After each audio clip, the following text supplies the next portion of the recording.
You got the call. Welcome to the big leagues, kid.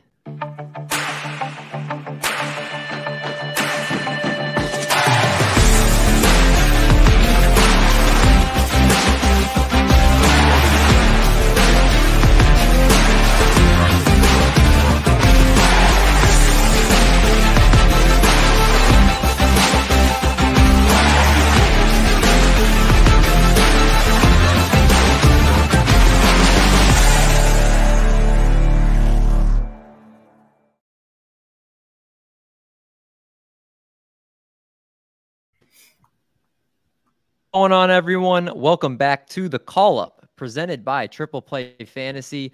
Another week, and we have a very special guest and an awesome episode for you guys today. Before we get to the best part of the show, I got to introduce, of course, our co-hosts, Vinny, aka Down on the Farm, and Michael Richards. Mike, how's it going, man? It's going good, Mendy. Glad to be back with you guys. I took last week off in part because I was fortunate to be a guest on the Rotowire Prospect podcast, but I wouldn't miss this episode. I've referenced this week's guest multiple times on the show, and he's someone I've tried to model my prospect analysis around. He's also helped me land a lot of good players over the years, so I'm really excited to have him on. Before we get to the guest, how's your week going, Vinny? It's going pretty good, guys. We have the trade deadline a week away. I just went on Twitter for the first time today, and it looks like the Dodgers are close to getting Amed Rosario from the Guardians. But besides that, yeah, baseball's in full swing, and we're getting ready for the playoff push. That's right. It's an exciting time obviously the majors, but also, of course, always in the minor leagues. And this guest, you could say he's a trailblazer for anything prospect related. He is on the Mount Rushmore of prospect analysts out there. If you guys follow prospects, you know this man. You can find his work over at Rotowire. He's the lead prospect analyst and senior baseball writer. It is the one and the only James Anderson. How's it going, man? Well, that's quite an intro. Really appreciate it. I'm doing great. Just happy to be here. We're happy to have you. I got to say, before we get started into this week's episode, have you seen a season like it has been this year with the amount of call-ups we have at the big leagues this year? Because it has been insane, to say the least. No, not at all. I think this is definitely kind of a sign of the times and kind of a perfect storm of just guys being ready. And it's moving more and more towards being a young man's game. It's just a kind of economic reality of the way teams try to build their rosters and their payrolls. And it's been a whirlwind for sure. It's exciting. Obviously, again, for people like you guys that follow prospects, that you can see them and their path to the big leagues and then flourish. And then obviously just talking about more guys that are making their way up. And leading into that, let's get started with our first guy that we're going to talk about tonight for the call up. And it is our first player to talk about as terms of our players of the week. And this guy, Jaison Chourio, the Milwaukee Brewers, just one of the top prospects in baseball. He's a very polarizing name, and he's playing for a team that definitely could use his offense down the road. Right now in 372 plate appearances, he's got a 278 batting average. He's got 14 home runs, 28 stolen bases, a 180 ISO, strikeout rate under 20% here, James. And Jaison Chourio is a stud, but I'm so curious to hear your thoughts on him and what you think his ceiling could be down the road. Yeah, well, I tried to look back at all your guys' tweets about past podcasts, and I tried to pick players that hadn't been picked in the past couple of months. Mm-hmm. But Chourio, I think, would have had to be the pick here, regardless, just because this is, the past couple weeks, the past few weeks have been really sort of the first time all season that he's just kind of smashing the expectations. Obviously came into the year with very high expectations, and there's just his youth at AA. I think it gets a little under discussed and overlooked. Everyone knows that he's very, very young for the level, obviously, but he's younger than Jackson Holliday, who's obviously the top prospect in baseball and the guy who's constantly getting acclaim for how young he is at the levels he's at. And Chourio's been at AA all season, and he's been younger than Jackson Holliday all season. And initially, like when I first started working on my top 400 update in terms of non-draftees and sort of how I was going to slot the other players in, and I had I had a Junior Caminero in the number 2 spot for a while on those early iterations, and then Chourio just kind of forced his way to the 2 spot.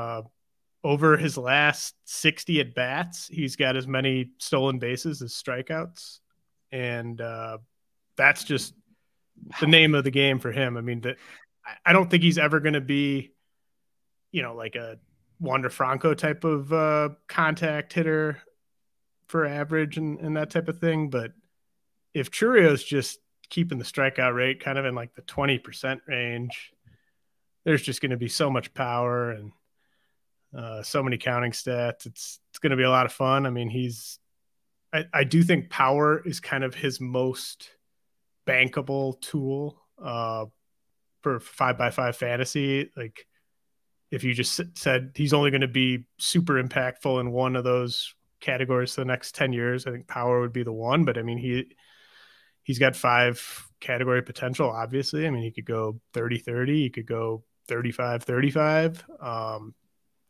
Just really exciting and really fun to see him kind of putting it all together here over the past month or so. James, do you see any possibility, if the Brewers are, obviously they're fighting for a playoff spot, if they feel like they could use the offense, that they would call him up this year? Or do you see him strictly as a 2024 player at the bigs?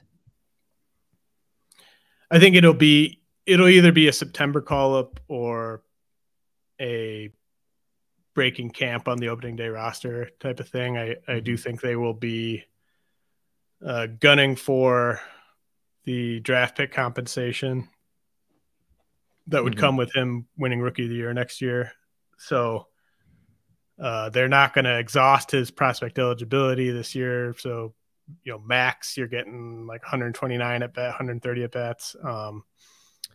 I think it's kind of in his hands. I think if he, I mean, he's not going to keep doing what he's been doing over the past couple of weeks, but if he just kind of keeps being a monster, I think he will be up in September. And, they don't necessarily have a gaping hole in the outfield now that Sal Frelick is up, but there's always room for a guy like Jackson Chourio if they think he's ready. Christian Yelich has been an improved defender this year relative to the past 2 or 3 years, but I still think Yelich at DH is a pretty optimal way to deploy the lineup when they're really at full strength and they have Chourio up and they have Weimer and Frelick up. So I think there's room for him, and it just kind of comes down to, if they think he could help them. I think he will be up in September, but not long enough to exhaust his prospect eligibility heading into next year.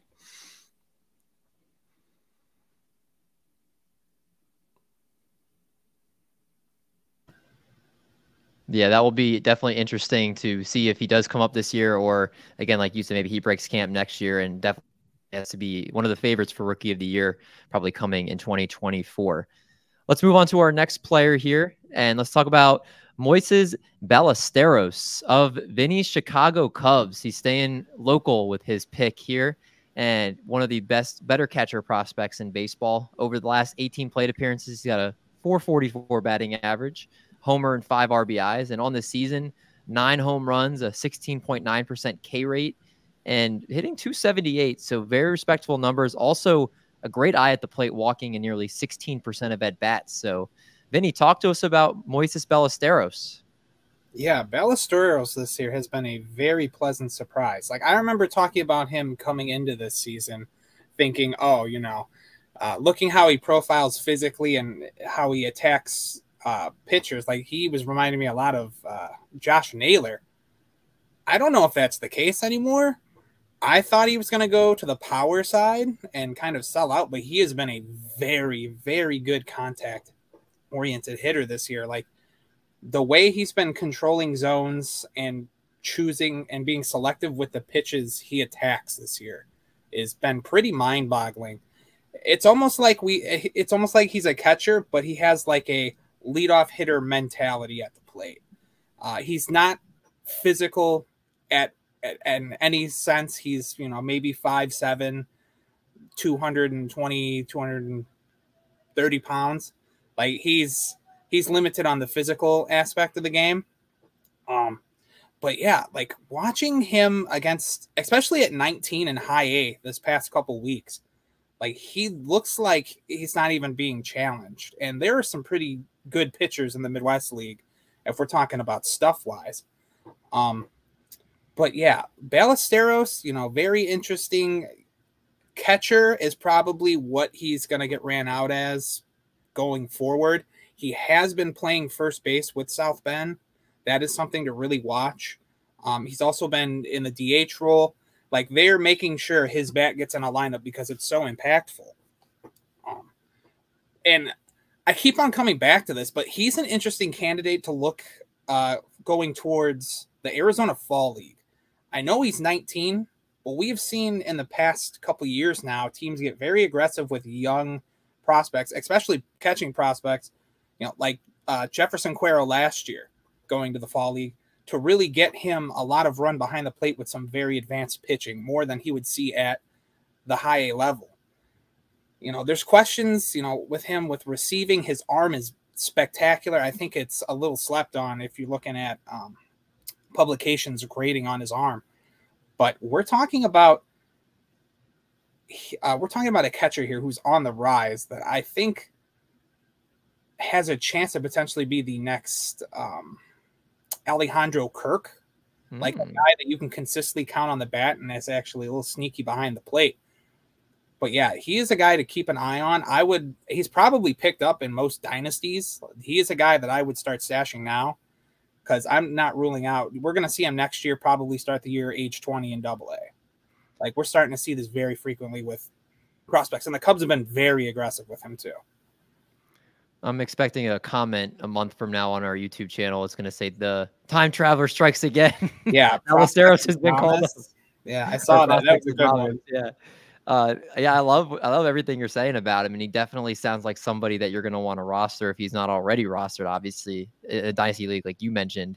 It just sounds like there's a lot of tools there that will help at the big league level. So very interested to see his development as he continues his process to the big leagues.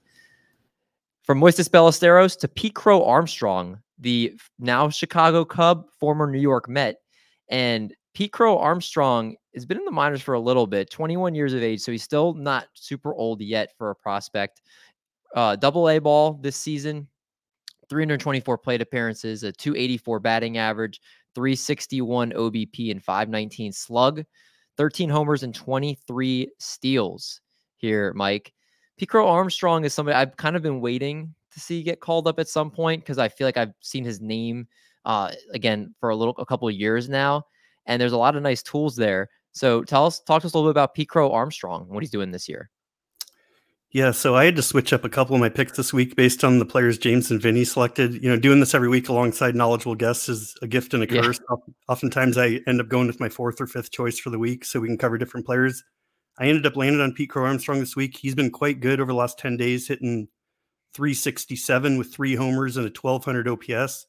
But this is more about discussing him as an overall player since I haven't covered him yet this year. Scouting grades wise, he's listed with a below average hit tool, above average raw power, and plus speed. My first impression there is that his hit tool grade's inaccurate, needs to be upgraded. He's never shown the swing and miss concerns at any level that would lead me to believe he profiles with a below average hit tool. I'm definitely not a professional scout, but I'd have him listed for an above average hit tool. Average if I'm being extremely picky. So if that's the case, we're looking at above average to plus across the board from a 21-year-old playing well in AA. Historically, those types of players end up being valuable in fantasy. Sometimes they even emerge as early round picks and redraft. Someone like Michael Harris last season comes to mind. Outside of that, Crow-Armstrong's steadily increased his ISO at every stop in the minors while being young for the levels, and his speed looks legit to me. should be the best overall tool for fantasy, as the scouting grade suggests. I expect his plus defense and center will keep him in the lineup, even if has a cold spell at the plate. And he's also shown a pretty strong ability to lift the ball in the air. So I expect he'll get to 20 plus homers in his prime. Overall, I've liked Pete Crow-Armstrong for a while now. It's been solidified with his production in Double A this year. And the things that he does particularly well, speed and defense, will keep him in the lineup even when he's not tearing it up at the plate. But he's also shown flashes of emerging power and a better hit tool than advertised. It's just a very well-rounded roto skill set. I've talked about Evan Carter a couple times on the show, and I'd have Pete Crow-Armstrong in the same tier of player. I wouldn't be shocked if we get a glimpse of him in September, particularly if the Cubs decide to sell off at the trade deadline. I definitely think this is their center fielder of the future. For me, it's just really a matter of how the hit tool translates to the highest level. And I can see an adjustment period out the gate, but I feel pretty confident he's going to end up being a player we want on our teams in the future. And I will say I've seen him ranked anywhere from the top 10 to top 40. So there could be some interesting trade possibilities out there if you find someone who sees it differently than you, like regardless what side you're on. Yeah, that's a good point. Obviously, his most recent hot streak will probably make his value definitely a little more inflated for trades purposes, but definitely somebody I'm very excited to see once he does get his shot at the big leagues. There's a lot of great tools in his profile. That is Pete Crow-Armstrong.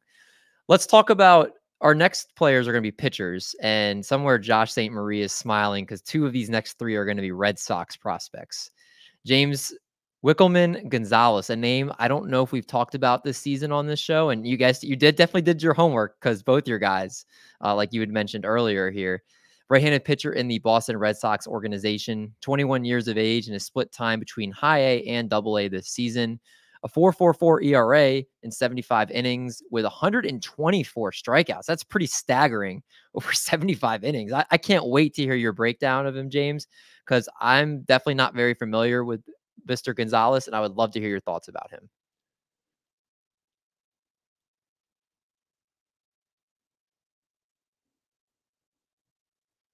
Can you guys hear me? Sorry, I had myself muted. Oh, I was like, is it my end? It's almost like I've never done a podcast before.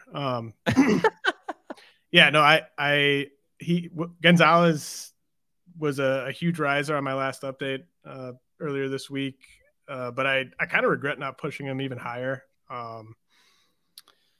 He's just been out of this world for about 2 months now. He's got 4 double-digit strikeout starts in his last 8. He's gone 5+ innings in his last 10 starts. And he's got a ERA under 2, whip under 0.9 over his last 8. And it's really, he still walks a fair amount of guys, but he got the walks into a much more manageable range than they were earlier in the year. And he's just got such his pitches tunnel really well. He's really good at manipulating the speed and the break on his breaking ball. I think it's generally classified as a curveball, but it'll look like a slider sometimes. And he's kind of mid-90s with the fastball. And it's all working for him right now. The Red Sox have done a really good job with a lot of their young arms this year. And I think Gonzalez sort of stands out, especially if we're just kind of looking at what these guys have done lately. He got the bump to Double A about 2 weeks ago, and I expected that to sort of be a point where it would just be kind of like, okay, like a little bit of a reset here, facing tougher competition. But it just you wouldn't even know that he was bumped to Double A based on the results. So really exciting young arm. The Red Sox have a few of those on the way. And he's a guy whose rapid ascent, like over the past month, probably means that he's out there still in a lot of dynasty leagues. And people are always later to grab breakout pitchers than breakout hitters. So, he's been breaking out for a few weeks now, but he might still be out there in some shallower leagues. What's the best thing in his arsenal? I haven't not really watched much of him. Is he just have like a fastball that reaches triple digits? Is it his delivery? Is it like, what is about him that makes him such a good strikeout pitcher? I think it's the breaking ball and the way it plays off the fastball. Like it's it's a hard enough breaking ball, and it comes out similarly enough to the fastball that hitters don't have much time to kind of make up their mind. And it breaks. Like I said, he's just so good at manipulating the break. Like he can land it for a strike and freeze guys. He can have it just frisbee out of the zone and make guys look foolish that way. He's really adept with the curveball right now, and the way it plays off the fastball, like he'll go fastball early and set guys down with the breaker late. Oh man, I'm definitely gonna be interested to watch some highlights of him and his continued just dominance right now with the strikeouts for the Boston Red Sox. Let's talk about Bryce Jarvis of the Arizona Diamondbacks, Vinny, who, again, there's a lot of great hitting prospects in this organization. And of course, we've talked about the few, Brandon Pfaadt and some of the other pitchers that the Diamondbacks have as well. But over the last week, he's been stupendous. Bryce Jarvis, 11 innings pitched, an .81 ERA and 12 strikeouts over that time. On the season, his numbers aren't necessarily what you want to see. Obviously, of course, once you get the promotion to the next level, it might be a little bit rocky to start. So I don't necessarily think these statistics are indicative of just how good he's been so far this season in the minors. But 100 Ks over 94 innings. And this is somebody that, I've heard his name mentioned on this show multiple times, and somebody that the Diamondbacks are very high on here, Vinny. Yeah, Jarvis, since being drafted in 2020, has really had a rocky road to this point in his career. Like, he started off 2021 very solid, but tapered towards the end. Last year was a very forgettable year in Double-A Amarillo. But he's starting to put it together this year, and he started the year in Double-A Amarillo, had a very solid April. A rocky start to May, but then got promoted to Triple-A. And since being promoted to Triple-A, he has been pretty crazy. Like, we're talking in the month of July, he has a 2.55 ERA within 24 innings with 24 Ks, and he's limited at only 7 earned runs. He's only given up 1 home run, which is pretty out of the usual for Bryce Jarvis. It could be, being in Reno with some inflated pitching stats, but we're watching him pitch, especially this last couple starts. He's been looking like prime Bryce Jarvis that they saw back in Duke. Like, you can definitely tell he has more confidence in his off-speed pitches.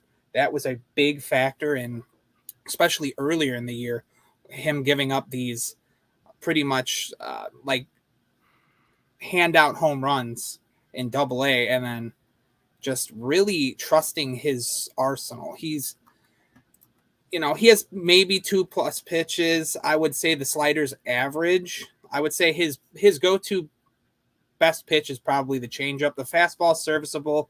The curveball probably still needs some work. But we're talking about a guy that potentially could be up this year, maybe not with the Diamondbacks. Maybe he's on a new team, or maybe he comes out of the bullpen. Like, Bryce Jarvis is a very interesting case, because if we look at how he runs out in games, like, he's very solid the first couple innings. Like, he's probably going to be a 3 or 4 inning guy going forward. He tends to really implode once you start getting into the 5th, 6th inning of games. But he has one of those crazy, off-speed changeups, which makes him pretty serviceable as a back-end starter, maybe even a very good bullpen piece. But he's a guy that I want to watch going forward, because if this trend continues with good starts in AAA, he's either going to be on a new team, or they're going to really press the issue and probably get him up to Arizona. Vinny, do you think there's any chance that if they do push him up to Arizona, they've struggled with closers this year and finding guys that could be the lockdown guy at the end? They've been cycling through Ginkel, and they obviously through Chafin and then McGuff. Could he be the guy, hey, like, for this year, you're going to be our back end guy, especially if you said he's that like electric, especially just, seeing him once, that they might just do that for this season? Could that be in his range of outcomes? I don't know, because the fastball, like I said, is still very iffy. Like, I don't know if you want to run him out there with a main slider changeup arsenal. But, I wouldn't rule out, especially with Jameson going down for the year, pretty much. Like, I wouldn't doubt that they might even look his way. But that's if he stays with Arizona. Like, he could be a very enticing name for another team to acquire in a trade. Yeah, especially the Diamondbacks look like the buyers at the deadline, so that could be a piece that goes to another team, and we will keep an eye on that. Let's talk about the other Red Sox pitcher that we're going to talk about in this section. Angel Bastardo of those Red Sox, 21 years of age in high A, 87.2 innings this season with a 3.49 ERA and 119 strikeouts. Again, somebody striking out a lot of players over his innings pitched. And a 115 whip, also very, very respectable. Also a 10% K or walk rate, not too shabby either. Mike, we talked about Wikelman Gonzalez, so now let's talk about Angel Bastardo. Yeah, so this is the player I'm going to talk about today that I'm least familiar with coming into the week, and I haven't seen him pitch a ton, but once I started checking out the standouts over the pitching side, I couldn't look past him. Over his last 2 starts, he's gone 13 innings with 5 hits allowed, 23 strikeouts with no walks. So that obviously caught my attention. I mean, that's about as dominant as you can be. You know, it's about as dominant as I've seen from a pitcher this year doing this section. He was originally signed as a J2 prospect and debuted with the club in 2019. So he's been consistently moved up 1 level each season so far. And I have to imagine his recent run of dominance up to AA isn't out of the question. When I pulled up his scouting grades, he's listed with an average fastball, average slider, above average curveball, plus changeup with fringe average command. Not necessarily the type of scouting grades that'll jump off the page, but if those are accurate, I mean, we're still talking about 4 average to plus pitches with the possibility of improving command. I mean, Bastardo doesn't have the elite fastball. It doesn't look like that many people covet, but his ability to rack up strikeouts at a high clip really has my attention. I also can't rule out that he'll continue adding velocity considering his age. I'd like to see the walk percentage come down a little bit, but he doesn't look like someone who has horrendous command to me. Considering he's only 21 years old and looks like he's on the verge of the upper levels, he's at least worthy of keeping on your radar. This is a player I don't think you'll find on many prospect lists right now. I mean, I wish he had the top-end fastball to go with the rest of the arsenal, but his overall skill set and production has me intrigued, and I don't think he can go under the radar much longer if he keeps this up. I'm not suggesting he's evolving into a premium pitching prospect, but we've seen countless examples each season of pitchers coming from obscurity. A pitcher with 4 serviceable offerings, improving command, and near 40% K rate feels like someone we should at least be considering deeper on lists. So I would add him in deep competitive leagues where pitching's hard to come by. Those in shallower formats can probably let it play out a bit longer, but the strikeout total with solid whip, like you mentioned, should garner some attention soon.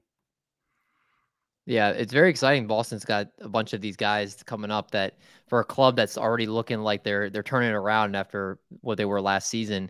And these 2 pitchers seem to be a big part of their future plans here. Let's move to our notable promotion section, talking about players that did just get the call up and have graduated from the show. Sal Frelick headlining it, and in his first couple games has already kind of sparked the Brewers in a sense. A homer, went 3 for 3 in his debut. Marco Luciano for the Giants tonight, who actually have a bet on a home run for him tonight, so hopefully he comes through for that. Excited to see him play. Alika Williams of the Pittsburgh Pirates and Disable Hernandez of the Atlanta Braves, all getting the call and with their big league clubs. Let's now talk about our prospect watch and players that are usually in the lower levels of the minor leagues that we want to talk about for our viewers tonight and our listeners. James, the player you chose was Xavier Isaac of the Tampa Bay Rays, a first base prospect, and right now an A-ball at 19 years of age. 11 homers, 43 RBIs, a 266 batting average with a 15.2% walk rate. We talk about a lot of Tampa Bay Rays prospects on the show, but I definitely don't recognize seeing his name. So for those that are not familiar with Xavier Isaac, can you tell us a little bit about him? Yeah, I just kind of picked my favorite lower level prospect here. Mm-hmm. And I just he's like a prototypical teenage first base prospect. You don't find many of those. Usually guys sort of end up at first base after failing at other positions, or they go to college and they get drafted as first baseman out of college. So like the true teenage first base prospect doesn't pan out that often, but he's just got such a beautiful swing.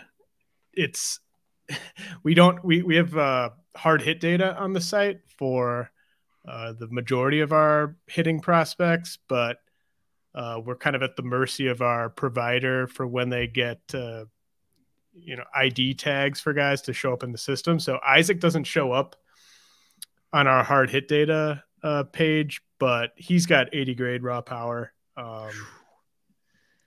Just hits missiles into the night. Outfielders don't really have to move. And he reminds me, my comp for him is basically Ryan Howard. Oh my God, really? But Howard was kind of a late bloomer. He was behind Jim Thome and didn't debut till he was kind of old for a prospect. Isaac, obviously, the Rays have just a ton of these guys. Where's Kyle Manzardo going to play? Where's Curtis Mead going to play, et cetera. But when a guy is in single A, I'm not really looking ahead on the organizational depth chart too much.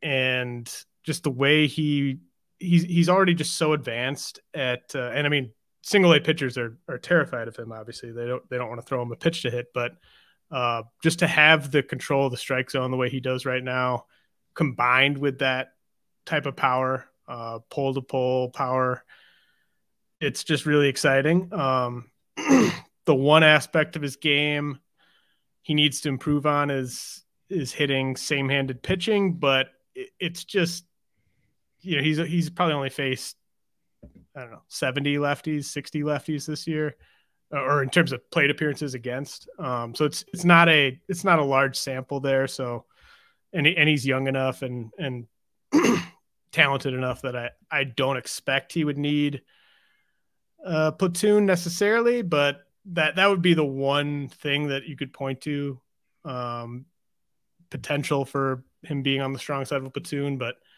I love Isaac, and I love any opportunity to talk about him. Everyone who follows me probably already knows that. Honorable mention to Jet Williams there. So forgive me because I haven't seen your rankings. I'm just looking on a couple sites and I don't see him in their top 100. Where do you have him ranked in your rankings? I have him at 47. Okay. I got to say, I'm intrigued. When you gave me the player comp and obviously the 80 grade power, that's an exciting player. Man, is it when you see all these other sites and everybody is the concern, like you mentioned, just you said it was the lack against lefties, just he's got kind of their advanced. I mean, they're splits that sort of stand out as there being a platoon split issue, but if you're looking at real life rankings, they're never going to rank a first baseman who's this far away. Yeah. I know I'm higher on Isaac than pretty much everyone, so I don't really know where other people have him ranked, but I'm not surprised that he's not in some top 100s. I mean, he is a couple years away at least. But he's just kind of, if you said bet on a bat who's in his teens and it's single A and that people might not be that familiar with, Isaac's my guy all the way. Would it be a bad bet to make if the moment he gets called up to the big leagues, if I bet him to be the regular season home run leader? We'll ask me in a few years, and we'll see what the odds are. I love it. It's going to be something to watch over the next couple of years as he develops. And I'm sure, but before he gets called up, he's going to be such a more trendy name that it's not even going to, the odds I'm sure won't even be as good as I would hope. But that's definitely a name I'm taking from this show, and I'm stashing in my head of somebody to keep an eye on because sounds very exciting. Let's talk about another exciting player in Yordany De Los Santos of the Pittsburgh Pirates, who at 18 years of age, just kind of getting started in his baseball journey here in terms of his professional baseball playing. And 138 plate appearances so far this year, 283 batting average, 21 RBIs and 16 steals. There's some good numbers there, Vinny, but you always go really, really, really deep with some of these guys. And Yordany De Los Santos, somebody that's very far away, but seems like there could be a lot of tools in his profile and somebody that just seems like a good, exciting young player for this Pirates team that's, I think, in a few years hoping to contend. Yeah, De Los Santos has been very interesting this year. He was their biggest player that they got in the J15 international signing period for 2021. I want to say, maybe it was 22. That was 22. But no, watching all the limited video coming out of De Los Santos earlier this year in the Florida Coast League, he looked pretty phenomenal. Like not only offensively, but he was very smooth, soft hands, very quick release from shortstop. Like he looks the part of a very good shortstop blossoming, and his numbers proved it in the Florida Coast League. Pirates, I think they got a little aggressive, and he is right now in Bradenton, and he had a very, very awful start in his first couple games in Bradenton. But in his past 7 days, he's batting above 300. He has nearly 1,000 OPS. He's one of these guys that I think as we see him physically mature, he's going to explode in value. I think I'm just a little early on it, and I think there's still more to see, especially this year. He looks like to be having a spectacular second half, but he projects, especially physically, like there could be some plus power in the body. Like he's 18. He'll probably be pushing next year, 19, probably I can't think of the word, but he'll be repeating at Bradenton next year. But this is one of these guys we've seen the Pirates, especially in the past couple of years, be very good with spotting these very physical, athletic infielders that tend to have some sneaky tools in there. You know, the strikeout rate at Bradenton right now, it's not that concerning due to how young he is and how quick they pushed him there. Like, we need to sit back and wait on that. But just watching how he handles himself at the plate, especially of late, and he's starting to get comfortable in Bradenton, he really is good at, you know, finding gaps. He'll spread the ball all around. He's not like a straight pull hitter.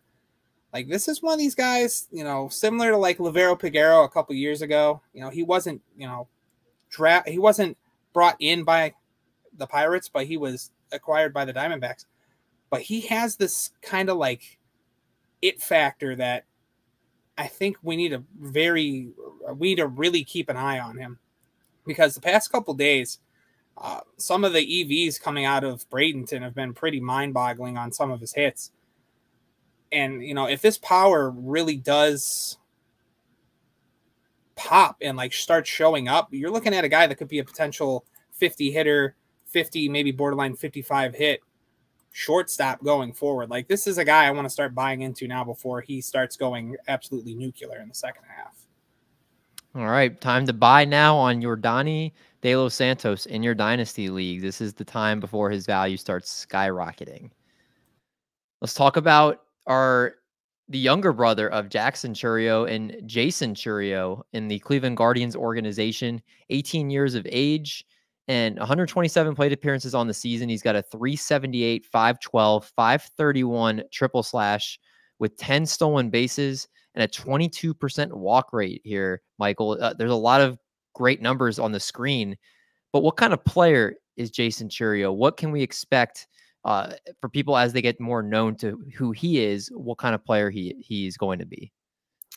Yeah, I debated going a few directions on this one, but after I saw James bring up Jaison Chourio this week, I couldn't think of a better time to highlight his younger brother. Besides, he's been quite good this year, like you said, with those stats, particularly of late. Over the last 10 days, he's slashing 478, 625, 739 with a crazy 28% walk rate and 9% K rate in the complex league. So scouting grades for a young player can be harder to trust, but he's listed with an above average hit tool, above average raw power, and average speed. I'll start by saying I think he's got more athleticism than that. It's obviously the lower levels of the minors, but he's shown the ability to steal some bags, and I think steals will be part of his profile. I also think he maybe have a better hit tool than advertised, but I mean, we'll find out more clearly about that once he's in full season ball next year. I've been drawn to Chourio since he originally signed with his J15 class, not because I knew a ton about him, but it was the situation. Like, I knew how much name value can affect the perception of players.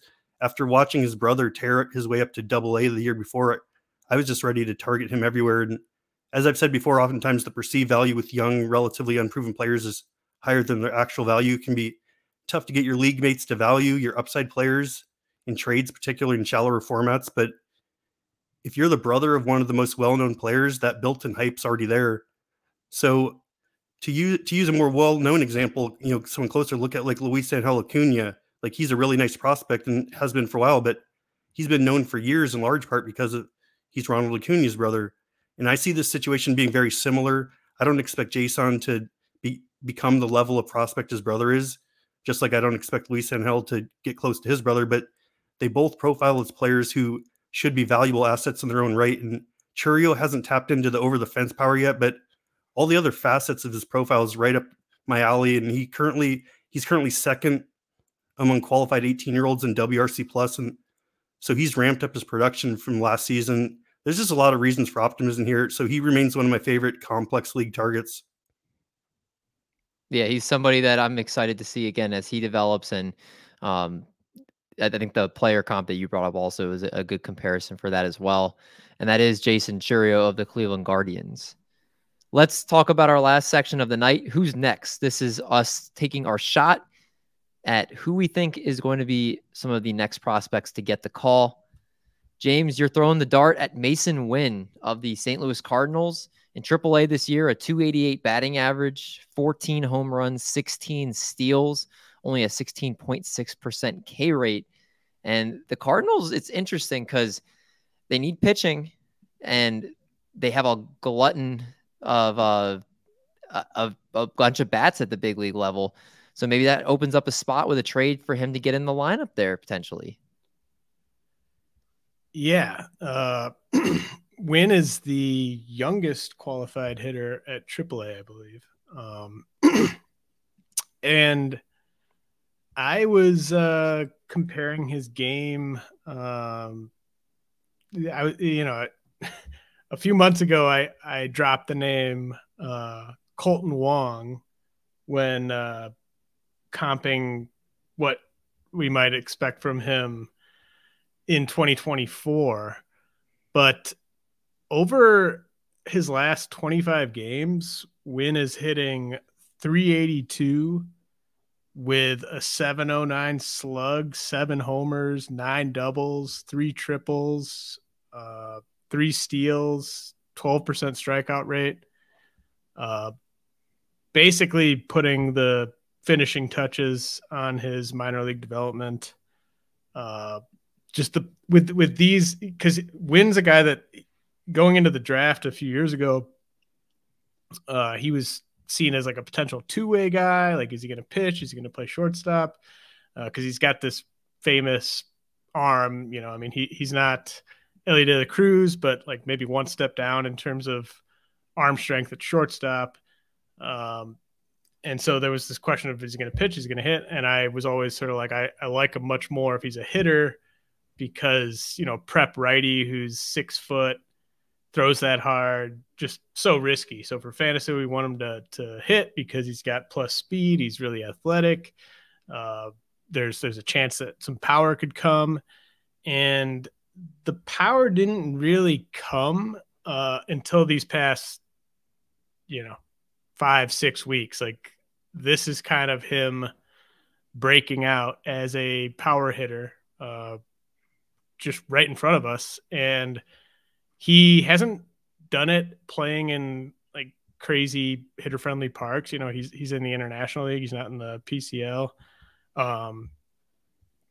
So it's really exciting. And he's been the Cardinals shortstop of the future for a while. Could be a 60 grade defender at shortstop, just one of those guys that he's just never going to move positions. He'll be a shortstop probably till the end of his career, maybe finishes at second base, like in his mid 30s or something. But just the fact that he's no longer this guy who might hit, 265, 270 with 20 steals and a handful of homers. Mm-hmm. Like, now it's kind of looking like 2020's in play, maybe 2030. Just really, really exciting to see what he's done at AAA over the past month. So you do think if the Cardinals make a trade that he would be the first guy that they would bring up like right away? I think they would probably, well, the Cardinals are, so, you know, I think he could come up, like if they move like Paul DeYoung or something like that, he could come up right after the trade deadline. This new incentive program, basically, where teams are going to try to get the Rookie of the Year thing.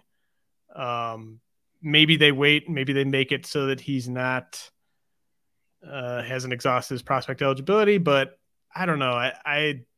It seems like he's just so ready. Like, this is the time. Like, I feel like he's punching his ticket. So I don't think it would be the worst thing to just bring him up right after the deadline, assuming there's a spot for him. So I don't know. I think it would kind of help the whole team to have a real shortstop there. They're looking to next year.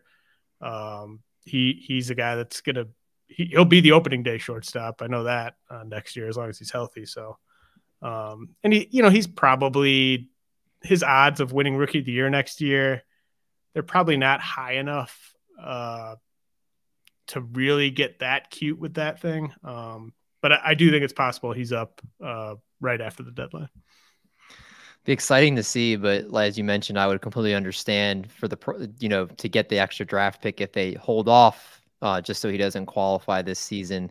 I think Corbin Carroll has that award locked up, but yeah, Masyn Winn, it's going to be very exciting to watch him, and obviously definitely deserves the promotion with those AAA numbers that he has this season. Next, Vinny, is Ceddanne Rafaela. We have 3 Boston Red Sox prospects on the day that the Boston Red Sox fan is not on the podcast. 22 years of age and between AA and AAA this season. A 297, 337, 492 triple slash, 12 home runs, and 31 stolen bases. Does not look like he likes to walk or take very many pitches. Under 4% walk rate. So seems like a type of guy that makes a lot of contact and does not like to watch the pitches go into the catcher's mitt. Vinny, this is somebody that I know Trevor Story's kind of on the mend here, but you think he might be able to take over the shortstop role in the meantime? Yeah, I promise I picked Rafaela before Kike got traded yesterday. But no, yeah, Rafaela is very interesting. He's been playing a lot of third base this year for AAA. I don't get mad at me for trying to pronounce this, but is it Worcester? AAA? What? They're AAA affiliate. Let's just leave it at that. But no, but we're talking, looking at his stats the past couple years, he's been very consistent with just hard contact, power. I don't think he's ever going to walk above 10%. Maybe, maybe best case scenario, we see him get to 8, but he's kept his Ks below 30% at a very good clip too. The ISO's been very good. The BABIP's consistent. Like, we're talking about a consistent everyday, positional player with a very good bat. Maybe we see him here in the next couple days now that Kike's gone. And, I know Story, I don't know when I think it's soon that potentially he can come back. But I don't, if they the Red Sox haven't confirmed that they are a selling team yet, but moving Kike leans towards that. I don't see Yu Chang holding down shortstop for the rest of the year. So I believe we see Rafaela pretty soon. He could be one of these guys that come up and really plays. Like, he could be one of these guys that have a breakout second half going into this, the second half of the year to finish the year. Like, he has the type of bat to do this. The plate patience and his pitch recognition might falter that a little bit, but he's a very interesting bat to watch forward, especially for the second half. So I think we might see Rafaela pretty soon. 31 steals and under 300 plate appearances. If he does get called up, that could be a major boost for someone lacking in the steals category and somebody that could give you a huge boost in if you're struggling in categories league. So definitely some excitement there, and so a lot of things to like. So if you are making bids this week and you're able to potentially put fab on him if in non-NFBC leagues, could definitely be someone to look at here in Ceddanne Rafaela. Our last player of the night, somebody that we've talked about in this section a few times, and we're wishing for it, Mike. We're wishing for it. Maybe this is finally the week that Colt Keith of the Detroit Tigers gets the call. We've talked about his numbers. His numbers speak for themselves. If you are listening, a .314 batting average, 16 homers, 61 RBIs, near 10% walk rate, 248 ISO. I mean, at this point, I think it's what James mentioned. Maybe they just want him to, not lose the prospect eligibility at this point, but his play does definitely deserves to be called up to the bigs. Yeah, it's fair to say this section gives me the most trouble as the season wears on. Like, we just saw a 21-year-old Marco Luciano get called up after 6 games in AAA, but if I had included him in the section last week, it would have kind of been considered a long shot. The most obvious choices are players we've covered this season, like Ronnie Mauricio or Heston Kjerstad, or players who have already made their debuts, like AJ Smith-Shawver or Michael Bush. I think all these players could be up relatively soon, particularly once the dust settles on the trade deadline. James and Vinny covered the 2 younger, flashier options that I would consider particularly win. So I'm going with the player I like the most, that has the most obvious path to regular role in Colt Keith. Unless you don't follow prospects, you've heard of him at this point. I believe he just made his first appearance inside James's top 10 on Rotowire yesterday. So I won't go super deep since we've covered him a couple times, but he's listed with an average hit tool, which isn't accurate. I'd say he's at least above average, maybe plus. He's also got plus raw power with 30 grade speed. So you're looking at a potential 4-category contributor at third base. I said a few weeks ago that he reminds me of Kobe Mayo in a lot of ways, but I trust his hit tool more. It's almost like he's a weird combination of Kyle Manzardo and Kobe Mayo, if that makes sense. Either way, that's good company to be in, like an impact corner infielder, basically. And you could make a case Keith has been the most consistent of the trio moving through the minors. So ultimately, the reason I went with him this week more than those other names is the team context. Like, the other players I mentioned are worthy of being called up, but there's just not a clear path to regular playing time as it stands. And the Tigers have a couple young bats in their lineup, but outside of Riley Green and probably Spencer Torkelson, the rest of the lineups just isn't guaranteed jobs moving forward. I do see Keith as one of their cornerstone players, so it's just a matter of when the Tigers want to get him in the mix. I think the bat's ready enough to crack that lineup particularly. I mean, he has a good enough approach that I wouldn't expect him to have like a long transition period. So, like I said, I don't love the team context for fantasy or his lack of high-end defensive skills, but this type of profile could have redraft value. I mean, you can never say for sure with prospects, but he's hit at every level. I expect that once he's settled into the majors as well. And I think he's probably one of the better stashes left. He could play regularly once promoted, and he might have second base, third base eligibility in some leagues. And he might even end up being an underrated draft pick down the line because of the lack of speed and home park and team context. I could see him being a sneaky pick down the road, but I think he's going to end up being very useful in fantasy leagues long-term. I think he's an option as soon as he gets a little hot at AAA, and we've seen a lot of teams skip over players at AAA and, give them minimal time there. So Keith's more advanced than some of the hitters that have done that. So he's my pick this week. I heard a lot of Kerry Carpenter disrespect. Didn't include him with Torkelson and Riley Green. Man, harsh, Mike, harsh. He's been good, but I still don't have him on the same level as those players. I do have Colt Keith ahead of Torkelson, though, long-term now. Torkelson has been a lot better recently, but Colt Keith, obviously there's a lot of great things to like about him as well as a lot of amazing things, great things to like about our guest, James Anderson. Thank you so much again for doing the podcast with us. And I would love for you to plug all your work. Obviously, I think 90+% of people know who you are who watch this, but for those that might not, please plug all the great things that you're doing. Yeah, well, first again, thanks for having me. I just updated the top 400 prospect rankings on Tuesday.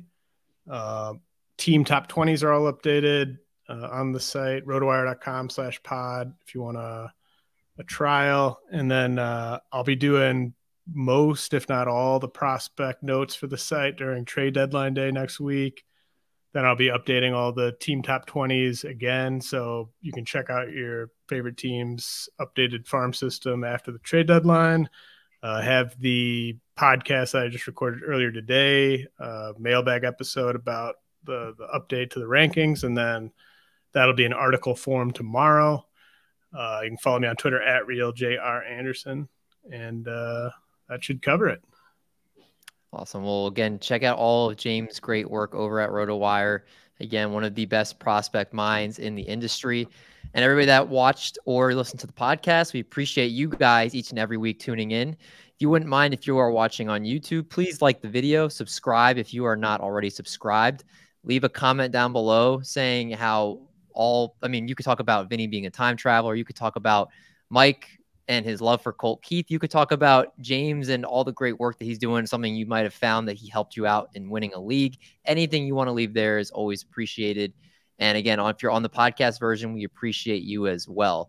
But for James, for Mike, for Vinny, I'm David. We'll catch you guys next week on the call-up.